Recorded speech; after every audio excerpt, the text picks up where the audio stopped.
Hi guys, hope you're having a wonderful night. Tonight I am going to talk to you about the narcissistic mother and her scapegoat child. So, this message is for you scapegoats. I want you to know that I am so proud of you. I really am. And I don't have to know your names, I don't have to know your specific situation to know that if you are still here, and you are not in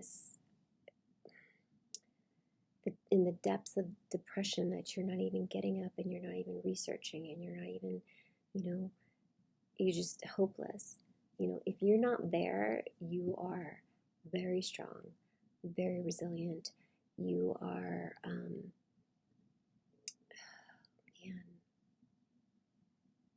you're stronger than you think, for sure.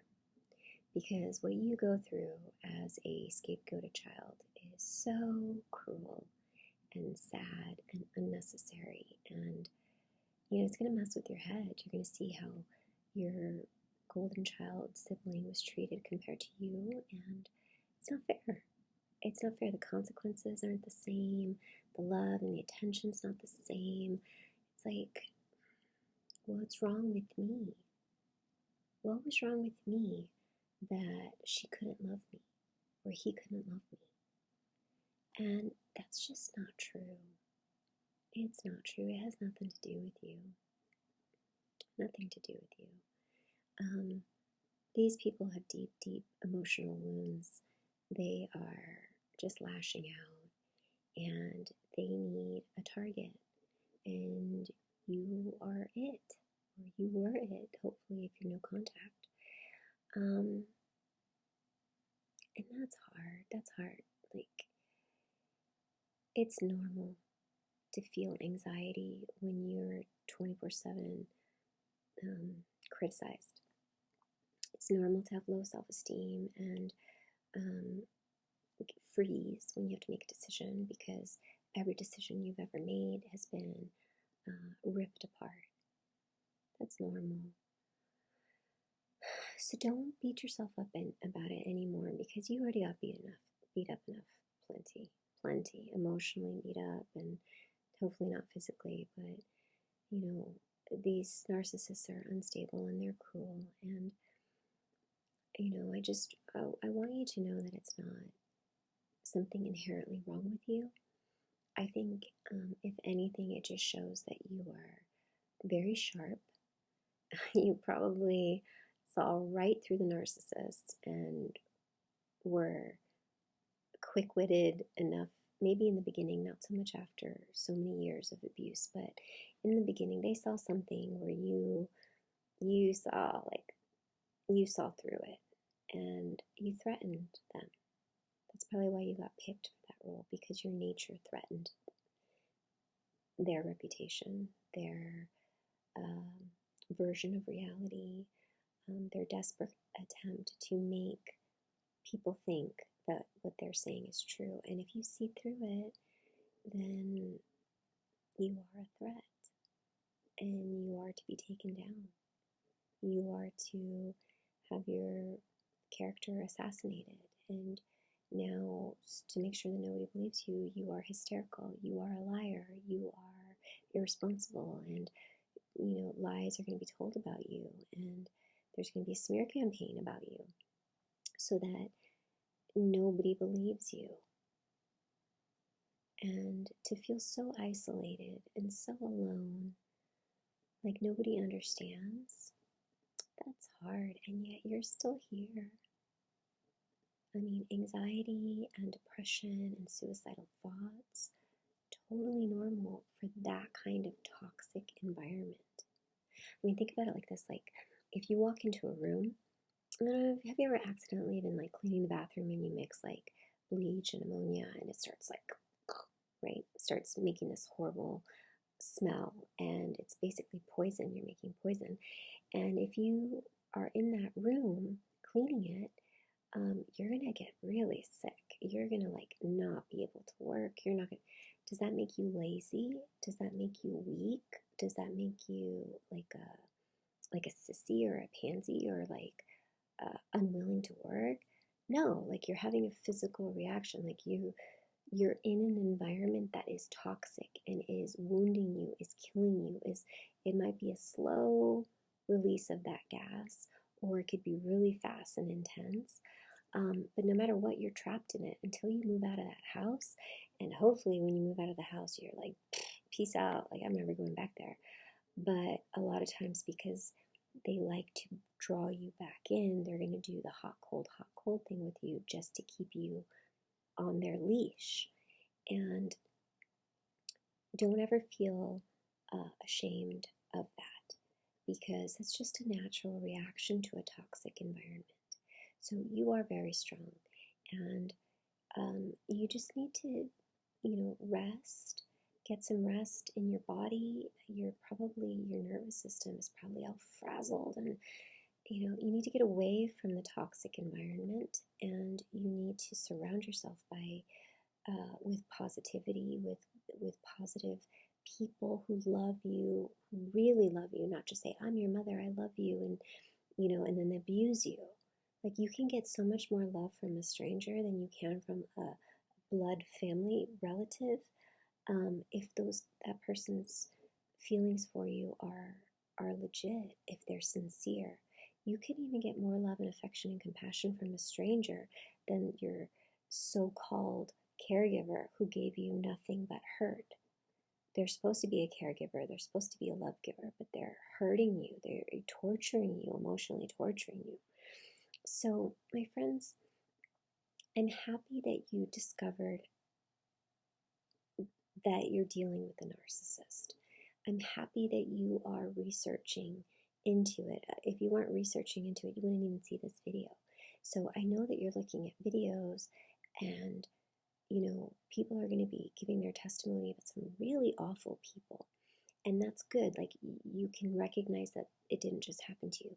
But please, I would definitely recommend that you don't live there. Don't dwell in that darkness. Don't relive all that ugliness and then just chew on it over and over again. It's your life.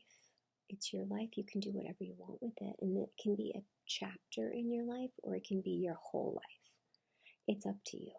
Like, what was done to you as a child, like, you're a kid, what can you do? Are you going to go out in the street and expose yourself to horrible yuckiness and violence and danger? Like, you don't even think of that as even being an option, hopefully, when you're little. But I know some kids are desperate and maybe resort to that. But as a child, you're dependent on these people. But now, as an adult, you have choices. It might not feel like it because you might be pressured, but it's up to you whether you accept somebody else's pressure. Because you could just say, like, I'm not playing this game. I'm not playing the get out of jail free card for mom, that she's mom, she gets her mom card and she gets to be my abuser. And then I have to, like, treat her like she's got some sort of special privilege to abuse me because she's my mother. That doesn't work like that. I mean, it can if you allow it, but that's you allowing it. So you had no power when you were a child. And I'm really, really sorry for how mean they are to kids. Like, I really am. But you can do something different now if you want. And I hope that you choose to. I hope that you choose to go no contact, or at least gray rock, or,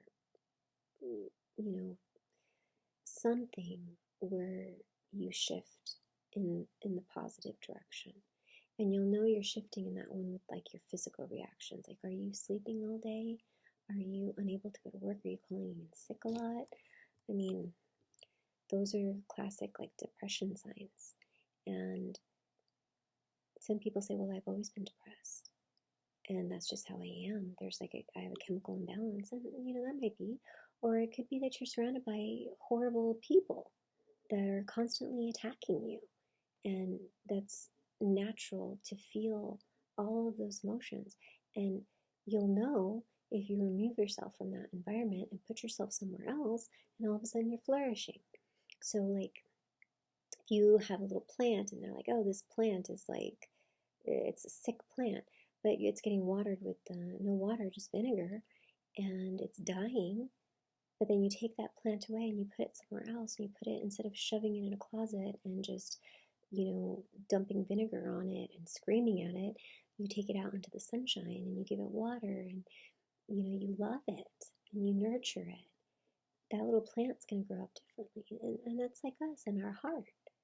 So you may have been depressed for a majority of your life, but that doesn't mean that you are always going to be like that. So definitely, please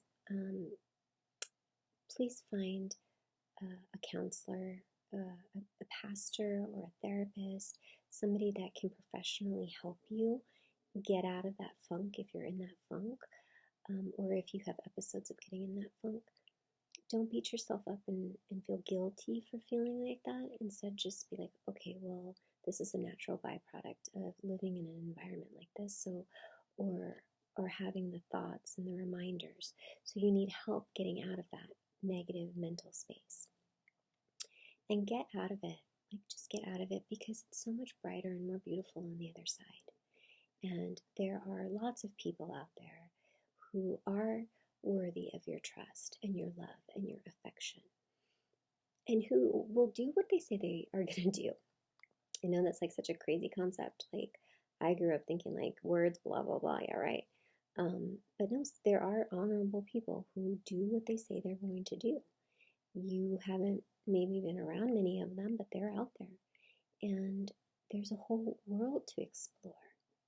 And yeah, so my hope for you, my sincerest desire for you is that you recognize your worth and the gentleness and the kindness and the love that's in you. And you might not be gentle all the time. You might have anger issues, and you might have depression issues, and you might still be in survival mode, especially if you're still hanging out with them. So cut yourself some slack, get some help, get some support, find some more channels, and read the comments, because these comments are so wonderful that it's amazing that people will just say so much about their personal life, and you don't think anything of it. Maybe, you're just typing your comment, somebody else is going to read that and be like, that happened to me.